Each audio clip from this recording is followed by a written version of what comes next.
Ketika kamu mencoba untuk mengendalikan segalanya, maka kamu tidak bisa mengendalikan apa-apa. Lao Tzu. Banyak orang yang ingin mengendalikan segala hal yang ada di sekitar mereka, tapi pada akhirnya mereka hanya merasa frustasi dan kecewa. Taoisme mengajarkan kita untuk menerima bahwa ada banyak hal yang gak bisa kita kontrol dan fokuslah pada hal-hal yang bisa kita kontrol dan kendalikan. Di zaman dahulu kala, di negeri Cina yang jadi pusat kebudayaan dan kepercayaan, ada seorang lelaki bijaksana yang namanya Lao Tzu. Si Lao Tzu ini adalah seorang filsuf dan pengarang buku yang terkenal dengan karya besar yang ia tulis yang disebut Tao Te Ching. Karya ini dianggap sebagai dasar dari kepercayaan Taoisme. Konon katanya, Lao Tzu pernah memutuskan untuk meninggalkan kehidupannya yang mapan dan menjadi seorang petapa yang tinggal di gua. Ketika akan pergi, dia melewati pintu gerbang dan dipinta oleh penjaga untuk menuliskan pengajarannya untuk generasi selanjutnya. Maka Lao Tzu pun menulis Tao Te Ching dan pergi meninggalkan negeri Cina. Setelah beberapa waktu, Taoisme semakin berkembang dan populer di kalangan masyarakat Cina. Bahkan, Taoisme menjadi kepercayaan resmi pada zaman dinasti Tang dan menjadi kepercayaan terbesar di Cina selama beberapa abad. Namun, seiring dengan perkembangan zaman dan masuknya kepercayaan lain, Taoisme ini mulai tergeser dan tidak sepopuler dulu lagi. Meski begitu, banyak orang yang masih mengikuti ajaran Taoisme hingga saat ini. Bagi yang udah tahu, pasti udah pada familiar dong dengan ajaran Taoisme. Tapi kalau ada yang belum tahu, tenang aja, kita akan bahas bareng-bareng di sini. Jadi, Taoisme itu merupakan salah satu ajaran atau filosofi dari negara Tiongkok yang udah ada sejak ribuan tahun yang lalu. Jadi, udah bisa dipastikan dong kalau ajaran ini tuh udah melewati banyak sekali masa dan tentunya punya nilai-nilai yang masih relevan sampai sekarang. Taoisme sendiri mengajarkan tentang jalan hidup yang selaras dengan alam dan semesta. Gak heran dong kalau banyak orang yang tertarik dengan ajaran ini. Karena pada dasarnya manusia kan memang pengen punya kehidupan yang harmonis dan damai. Ajaran Taoisme sendiri juga sering dikaitkan dengan tokoh Lao Tzu yang disebut-sebut sebagai pendiri ajaran ini. Tapi kalau dibahas lebih dalam lagi, banyak juga yang mengatakan kalau Lao Tzu sendiri sebenarnya nggak pernah ada dan cuma sebatas legenda aja. Namun yang jelas, ajaran Taoisme ini mengajarkan banyak hal yang bisa diaplikasikan dalam kehidupan sehari-hari. Ada banyak nilai yang bisa diambil dari ajaran ini, seperti kelembutan, kesederhanaan, dan juga cara hidup yang selaras dengan alam. Banyak orang yang tertarik dengan ajaran Taoisme ini karena merasa kehidupan mereka terlalu rumit dan penuh tekanan.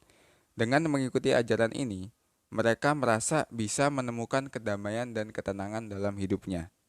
Gak cuma itu, ajaran Taoisme juga mengajarkan tentang bagaimana caranya mengatasi ketidakpastian dalam hidup.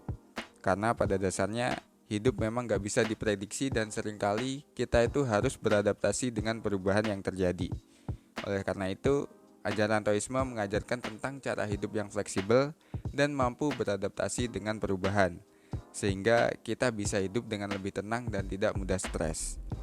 Nah, sekarang saatnya kita masuk ke intinya, yaitu pembahasan tentang Taoisme. Gue yakin kalian udah pada penasaran banget. Gak usah khawatir, gue bakal bahas dengan bahasa yang santai supaya mudah dipahami. Oke, konsep penting dalam Taoisme ini adalah Tao. Apa sih Tao itu? Tao sendiri adalah sebuah kata dalam bahasa Mandarin yang artinya adalah jalan atau cara. Dalam Taoisme, Tao ini dianggap sebagai kekuatan kosmis yang mengatur alam semesta. Konsep Tao ini juga sering diasosiasikan dengan konsep kekosongan atau Wu Wei, yang artinya adalah tidak melakukan apa-apa. Jadi, intinya Taoisme itu mengajarkan kita untuk hidup sesuai dengan alam dan mengikuti aliran kehidupan tanpa memaksakan kehendak kita sendiri. Dalam Taoisme, kita juga diajarkan tentang pentingnya menjaga keseimbangan dalam hidup. Konsep ini disebut sebagai yin dan yang. Jadi, ada dua sisi yang saling melengkapi dalam hidup, yaitu sisi yin yang melambangkan hal-hal yang pasif, lembut, dan feminim, dan sisi yang melambangkan hal-hal yang aktif, keras, dan maskulin. Kita harus bisa menjaga keseimbangan antara kedua sisi ini agar bisa hidup dengan harmonis. Selain itu, Taoisme juga mengajarkan tentang pentingnya hidup sederhana dan merendahkan diri.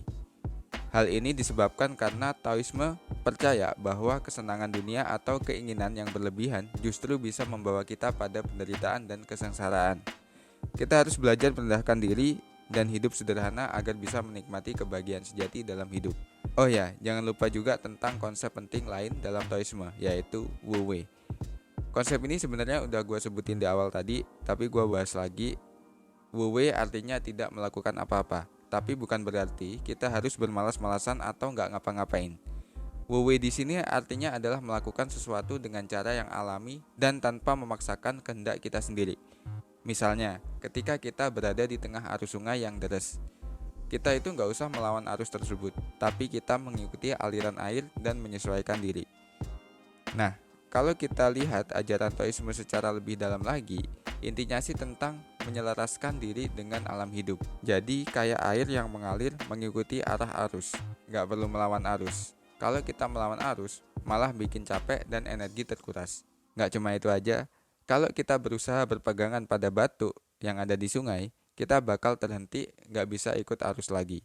Kuncinya adalah mengikuti aliran dan percaya pada alam. Karena dengan begitu, hati kita jadi lebih tenang dan pikiran kita jadi lebih jernih. Kadang-kadang, dalam hidup, kita tanpa sadar berusaha melawan arus. Kita pikir kita bisa mengendalikannya, tapi nyatanya banyak hal yang nggak bisa kita kendalikan. Nah, dengan mengamalkan ajaran Taoisme ini, kita jadi lebih sabar, lebih tenang, dan lebih bisa menerima keadaan apa adanya. Kita jadi lebih terbuka dan fleksibel, gak gampang merasa kesal dan marah-marah. Selain itu, kita juga jadi lebih peka dengan alam dan lingkungan sekitar kita. Contohnya aja ya, kalau lagi dalam situasi yang gak enak atau sedih, coba deh bayangin diri kita kayak air yang mengalir. Ikut aja aliran dan percayalah bahwa semuanya akan baik-baik aja. Kalau kita terus berusaha melawan arus, kita nggak bakal bisa merasakan ketenangan dan kedamaian hati. Oh ya, ada satu lagi nih yang penting dalam ajaran Taoisme, yaitu tentang tidak mengikuti keinginan dan hasrat semata. Kalau kita selalu mengikuti keinginan kita sendiri, bisa jadi kita jadi lupa sama kepentingan orang lain dan lingkungan sekitar kita. Nah, jadi kesimpulannya, Taoisme itu nggak cuma tentang kayak gimana caranya agar kita bisa selaras sama alam semesta, tapi juga cara hidup yang bisa bikin kita tenang dan jauh dari stres. Konsep Wu Wei atau tidak berusaha keras-keras ini sebenarnya bukan tentang malas-malasan atau nggak mau kerja keras, tapi tentang mengikuti aliran hidup dan nggak maksa-maksa segala sesuatu agar terjadi sesuai dengan keinginan kita. Nah, dalam Taoisme ada banyak ajaran yang bisa kita dapetin di kehidupan sehari-hari, seperti membebaskan diri dari keinginan yang berlebihan, menghargai dan merawat alam, serta bersikap rendah hati dan sabar. Taoisme juga ngajarin kita buat menemukan kebahagiaan dalam keadaan sederhana dan gak terlalu terikat dengan materi atau pencapaian. Jadi, meskipun mungkin terdengar agak filosofis atau spiritual, tapi ada banyak manfaat praktis yang bisa kita dapatkan dari Taoisme. Salah satu contohnya adalah menjadi lebih produktif dan efektif dengan tidak terlalu memaksakan diri dan mengikuti aliran hidup yang lebih alami. Oke, semoga pembahasan tentang Taoisme ini bisa bermanfaat buat kalian semua. Terima kasih sudah nonton sampai akhir. Jangan lupa untuk like, comment, dan subscribe. Dan jangan lupa untuk tetap menjadi gelas kosong, karena gelas kosong membutuhkan isi.